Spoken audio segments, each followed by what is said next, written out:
casser la banalisation de la haine, ne faire en sorte que l'on ne considère plus comme quelque chose qui s'attache à des mœurs, à une histoire, à une évolution contre laquelle on ne pourrait rien, qu'il y ait des crimes, notamment interethniques. Et ceci est une annonce qui ne sera jamais parfaite, bien entendu, de ce que pourrait être un jour un monde apaisé. Un monde qui, aujourd'hui, peut-être un peu sous la menace de la justice internationale, un peu peut-être parce que les concepts qu'elle véhicule font école, pourrait s'installer dans une manière plus humaniste, plus respectueuse de l'autre, de vivre.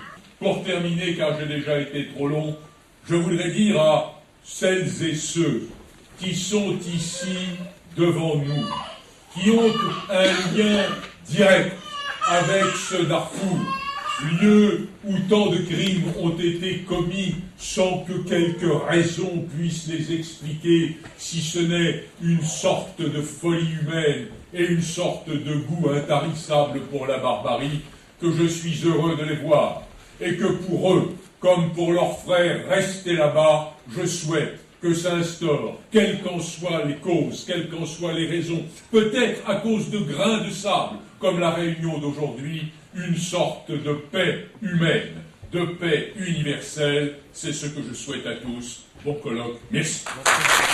J'étais, il y a quelques mois, représentant la France à la conférence de Kampala portant réforme du statut de Rome.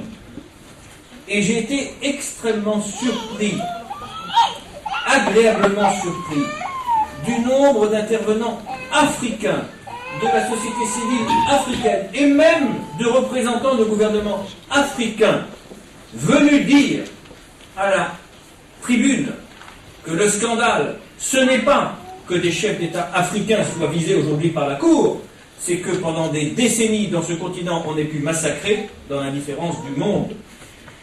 Eh bien ce sentiment d'une appropriation par la société civile et politique africaine, qui n'est qu'un début, de cette belle idée d'une juridiction internationale, c'est un progrès.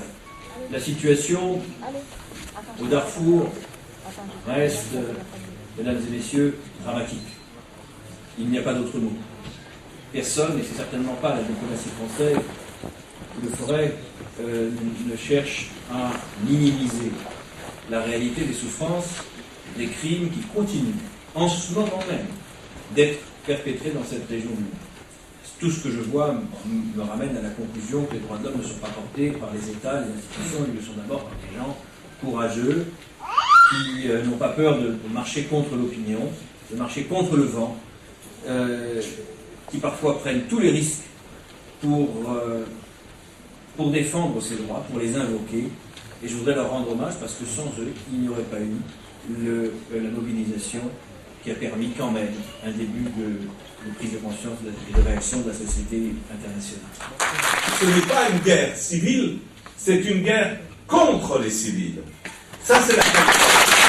Aujourd'hui, malheureusement, les casques bleus et les forces de la MINUAD sont incapables de protéger les civils au Darfour. Incapables de protéger les civils. Alors, bien sûr, la Cour pénale internationale fait son travail. Et nous sommes très heureux que la France, notre pays, contribue à appuyer ce travail indispensable. Nous pensons que nous pouvons faire plus.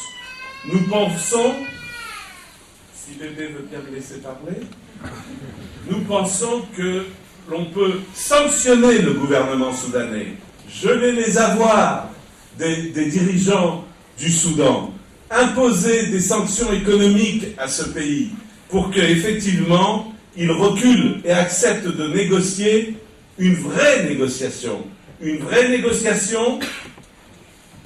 qui implique forcément que les citoyens soudanais habitant le Darfour puissent retourner en toute sécurité sur leur terre et qu'il y a un vrai cessez-le-feu. Or aujourd'hui, on parle de négociations et on vient de m'apprendre, c'est à confirmer bien sûr, mais on vient de m'apprendre qu'il y a des attaques de nouveau sur le Jebel el-Mara. Donc, on peut faire plus. Je ne dis pas que la France ne fait rien. Je n'ai jamais dit ça. Et à Urgence Darfour, nous n'avons jamais dit ça. je pense qu'on peut faire plus. Voilà ce que je voulais dire, parce que le reste, on n'a pas le temps. Ok? Voilà, je vous remercie à tous d'être venus. Nous continuons de suivre les crimes actuels. Viol, déplacements illégaux de populations civiles et blocage d'aide humanitaire.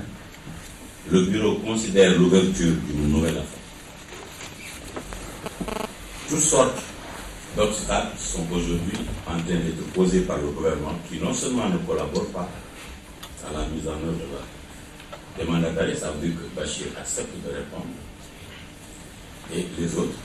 Mais il y a des obstacles que le gouvernement lui-même continue de poser par rapport aux informations, à la recherche des éléments de crime, mais surtout à traiter les populations d'une manière assez limitée. Les obstacles sont posés à travers la commission aide humanitaire au Darfour. Les obstacles réels sont utilisés par cette organisation pour empêcher l'aide d'arriver à bon escient. Mais nous avons, comme l'a dit son Excellence tout à l'heure, des problèmes avec l'Union africaine. Dans plusieurs résolutions, a appelé à la non-collaboration avec la CPI pour tout ce qui concerne la mise en œuvre des mandats d'arrêt de Bachir et la non-coopération pour son arrestation parce que, au nom de la paix et de la réconciliation et des objectifs de l'Union africaine à ordonner. Mais ça s'est conclu par une résolution saisissant le Conseil de sécurité pour qu'on suspende la procédure contre Bachir. Et jusqu'au moment où je vous parle, et son Excellence l'a dit tout à l'heure, pour éviter de me répéter, le Conseil de sécurité n'a pas encore donné suite à cette demande de suspension. Du point de vue de la coopération, l'Union européenne a réitéré sa volonté de coopérer avec la Cour et de refuser l'accès de Bachir à son territoire. L'Union africaine a pris une résolution, mais Bachir lui-même, malgré cette résolution, ne se rend pas dans tous les 31 États partis. On a réussi qu'à se rendre sur 2, Kenya et Tchad. Et chaque fois que nous sommes informés, nous prenons le devant pour demander à la Chambre préliminaire de rendre une décision et d'informer à cet État la nécessité de coopérer avec la Cour, ce qui fait que Bachir, de plus en plus, même en Afrique, semble extrêmement isolé.